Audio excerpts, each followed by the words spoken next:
Hello. To create user data on an existing source, go to the Catalog service. Click on the New button, then select the From a Data Source option, then click on Continue. In the screen that appears, simply enter the name of the user data, for example, HR data, then select the data source to use. Here, it will be DW, then click on Following. You can now create your data query using the tables available through the data source. To do this, simply drag the desired tables into the Diagram tab. Here, we will use SIHR employee. If the data is correctly documented, you can access the description, data type, keywords, data quality, and profiling elements. In order to validate the query, it is important to preview the data.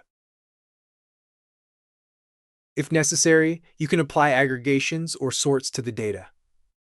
In addition, it is also possible to create expressions with the Suadeo expression editor to add calculation rules. Moreover, you can copy the SQL code automatically generated by Suadeo if needed. Finally, to validate the query, you must click on the Save button. At last, the Description and Security tabs allow you to document user data and configure access and sharing rights. Thank you for watching this video.